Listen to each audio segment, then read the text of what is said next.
তো আমরা এখন সাজেকে ইতিমধ্যে পৌঁছে গেছি এবং এখন ঝর্ণায় গোসল করতে যাচ্ছি। সাজেকের দৃশ্যটা দেখতে পারতেছেন, বলা যায় যে মেঘে গোসল করব, তো ভালোই লাগবে এবং সবাইকে দেখাবো কীভাবে মেঘে গোসল করতেছি। আপাতত আমরা যে 14 জন এসেছিলাম সবাই গোসল করতেছি, গোসল করতে যাবো। হয়তো কিছু বল, আমরা আসলে গোসল করতে যাচ্ছি, সবাই কেমন লাগতেছে? 170 টাকা করে যে খাবার দিলাম সন্তাসে মনে কর যে এটা 300 টাকা দিয়ে পাওয়া যাবে। রেস্টুরেন্টের নাম জানি কি ছিল? আমরা আজকে পাহাড়ি মুড়ি খাইছি, পেট পুরো করে যাচ্ছি গোসল করতে ঝর্ণায়, ঝর্ণা স্নান করতে যাচ্ছি। এখন পানি নিয়ে আসবো সন্তোষবাসীর জন্য। আমরা ঝর্ণার এক বোতল পানি আসার জন্য 40 টাকা দিয়ে পানির বোতল কিনেছি, 45 টাকা দিয়ে। যদিও এখানে মানুষজনের অনেক পানি তুলতে কষ্ট হয়, সেই হিসাবে বলা যায় যে ইটস ওর্থ ইট। আপনারা 10 টাকা যদি বেশি দেন একটা পানির বোতল কেনার জন্য, আসলে ক্ষতি হয় না, তাতে অনেক উপকার হয়ে থাকবে। তো যাচ্ছি এখন বলা যায়, আর সামনের আবহাওয়াটা খুবই ভালো, চমৎকার। তো বলা যায় যে আমরা একটা স্বর্গের মধ্যে প্রবেশ করতেছি, স্বর্গে গোসল করব। তো স্বর্গের ফিল বা জান্নাতের ফিল আমরা এখন সাজেক থেকে নিতেছি বলা যায়।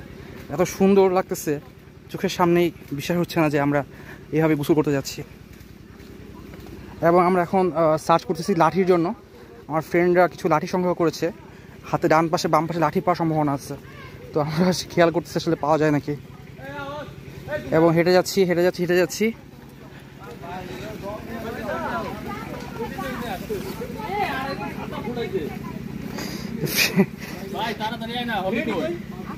কিন্তু আমরা এখনো বাঁশ খুঁজে পাইনি, আমরা একটা বাঁশ খুঁজতেছি হাতে নেওয়ার জন্য। রিফাত সাহেব, আমরা কি বাঁশ খুঁজে পাবো? ছোট ছোট বাঁশ পাবো ইনশাল্লাহ। চলো, বাঁশ সামনে পাওয়া যাবে, রিফাত সাহেব বলছে ইনশাল্লাহ পাওয়া যাবে। তো যাচ্ছি আমরা। তোমরা কি ঝর্ণার আওয়াজ পাচ্ছ? আমরা ঝর্ণার আওয়াজ পাচ্ছি এবং একটা প্রজাপতি পেয়ে গেছি। সুদীপা, তোমার বাসা দেখি কেমন বাঁশ নিয়েছো তুমি কালেক্ট করে। শেষ।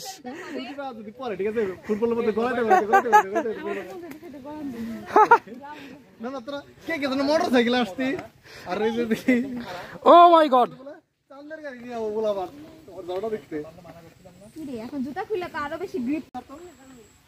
আমাদের দুর্ধর্ষ ছেলে পেলে চলে আসতেছে একে অপরে হাত ধরে। দামাল ছেলে। জুলফিকার কাছে পানি আছে।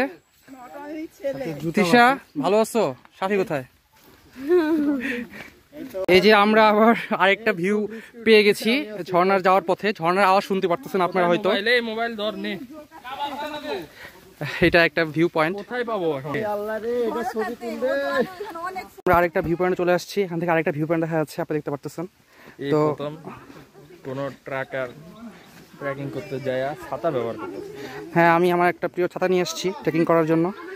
কোন বাই চান্স যদি পড়ে যাই, ছাতা ইউজ করে বাঁচার ইচ্ছা আছে আমার। যাচ্ছি আমরা এখন ঝর্ণার দিকে। দল কষ্ট করতে করতে আটকায় গেছে। আমাদের রিফাত ভাই যে সারা জীবন ভার্সিটিতে লিড দিয়ে কুপায় ফেলছে, সে পর্যন্ত এখন রেস্ট নিতেছে।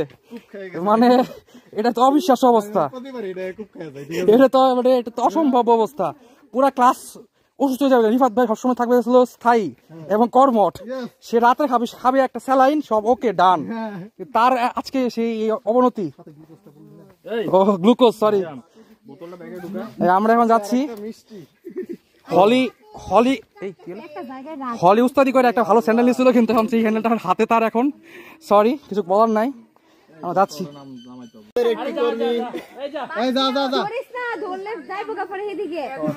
শাওলি আহত হয়েছে অল্প করে।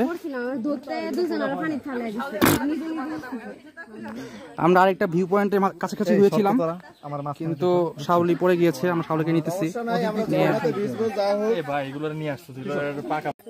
এটা ছিল 4 জনের একটা খেলার জায়গা। এই যে এটা এখন সে আর খেলে না, বাচ্চাকালে খেলতো। এটা আমরা দেখতে পেয়েছি। হ্যাঁ, ছোটবেলা আমি আমার বন্ধুদের সাথে খেলতাম এটা ধরে। না, এটা তো ফয়সালের নানার পাহাড়। ও আচ্ছা, সরি। আমরা এখন ফয়সালের নানার পাহাড়ে উঠতেছি। মাঝপথে আছি। আমাদের গ্রুপ বলা যায় 3-4টি ভাগে ভাগ হয়ে গেছে। সামনের গ্রুপ খুবই এক্সাইটেড, তারা খুবই আগে যাচ্ছে। আমরা মিডিলে পড়েছি এবং পিছনে আরো 2টা গ্রুপ আছে, তারা আস্তে আস্তে রেস্ট নিয়ে আসতেছে। ভাবতেছি যেতে পারবো, কিন্তু দেখা যাক আসলে যেতে পারি নাকি। আপনাদের সাথে ফুল অভিজ্ঞতা শেয়ার করবো আজকে। এই ঝর্ণাতে ওঠার অভিজ্ঞতা এটাই ফার্স্ট টাইম বলা যাচ্ছে। দেখা যাক কি হয়। আমরা আরেকটা ভিউ পয়েন্ট চলে আসছি, আরেকটা ভিউ পয়েন্টে। এখানে কিছু গাছ কেটে রাখা হয়েছে এবং ভালো হয়েছে, এখানে দেখা যাচ্ছে আরেকটা ভিউ পয়েন্ট। আমরা আবার জঙ্গলে প্রবেশ করতেছি। এখন একটু সমতল ভূমি পাওয়া গেছে, এখন ওটা নামতে সুবিধা হবে। আমাদের সংগ্রামী সৈনিক ফাতেমা আক্তার দৌড় দিয়ে আসতেছে বাস নিয়ে, সে ইনশাল্লাহ পৌঁছাবে। বাকিরা আরে এটা বুঝছো, আমরা যখন ইসে গেছিলাম কেয়ারবেটা গেছিলাম, এই রাসেল তোরা কই রে? সিয়াম শুন, তোর মনে একটা জুতা কিনতে বললো। আমি বললাম যে ধুরু, এটা মনে হয় নিজের এটার ব্যবসার জন্য জুতাটা, নরমাল একটা জুতা, ফিতালা জুতা। মনে কর যে মনে হইলো না এটা কেনার দরকার আছে ভাই। ওই জুতা যারা কিনে নাই তারা পুরা পস্তাইছে। ওই বেটা ওই জুতা পয়রা ধূপ ধূপ ধূপ মনে হচ্ছে মানে পাহাড় মার কি পানি মানে কি এমনি ডাইরেক্ট উড়ে যাইতেছে বুঝছো। এই যে আমার রিফাত ভাই পিছনে পিছনে, যারা কিনি নাই তারা এমনি রিফাত ভাই কাছে পানি, নিচে মার, হুক্কা হুয়া হো, হুক্কা হুয়া হো, হুক্কা হুয়া হো। আমরা পাশেই ঝর্ণার আওয়াজ পাচ্ছি। আই গেস আমরা সামনে পানির একটা দৃশ্য পাবো। তোমার সামনে আগে যাচ্ছি এখনো।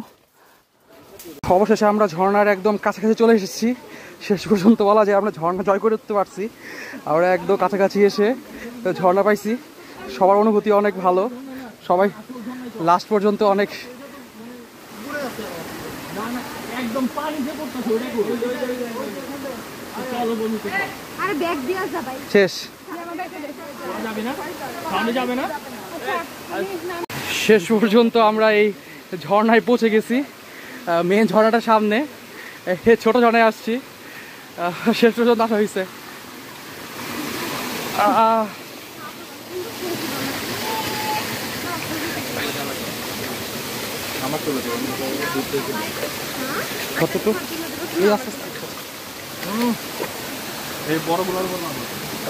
এই ঝর্ণাটা ভালো, জীবনে আমার এটাই ফার্স্ট ঝর্ণা দেখা, তো আমার কাছে ভালোই লাগতেছে। কখনো আসি না এইভাবে ঝর্ণা দেখতে, জীবনের অন্যরকম একটা অ্যাচিভমেন্ট মনে হচ্ছে। আমি তো এটাই দেখছি তাই না, তুই দিয়া তো লগি যাবি তুই সব। হ্যাঁ বল, খুব ভালো ঝর্ণা দেখতেছি। সামনে ঝর্ণা দেখা যাবে, সামনে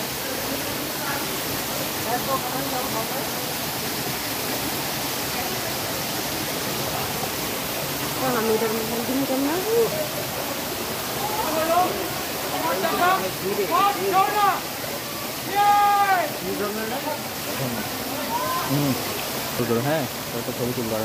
আচ্ছা এটা কি আমরা দরকার? আমরা অবশ্যই ঝর্ণায় চলে এসেছি। ঝর্ণার পানি পড়তেছে, এরকম মনোরম দৃশ্য আমার লাইফে দেখা হয় নাই, এটাই ফার্স্ট ছিল। তো সবাই ফ্রেন্ডরা বলতেছে ঝর্ণা অনেক ছোট, কিন্তু আমার কাছে খুবই ভালো লাগতেছে। আমি চাই এরকম ঝর্ণায় আবার আসতে, আবার উপভোগ করতে, এবং ঝর্ণার এই পিক পয়েন্টে যাওয়ার ইচ্ছা আছে। এখন দেখা যাক, আমরা ট্রাই করবো। আপাতত কিছু ছবি তুলে এবং আনন্দ কোনো মুহূর্ত উপভোগ করে নিই ফ্রেন্ডদের সাথে। খোদা হাফেজ। দাঁড়া।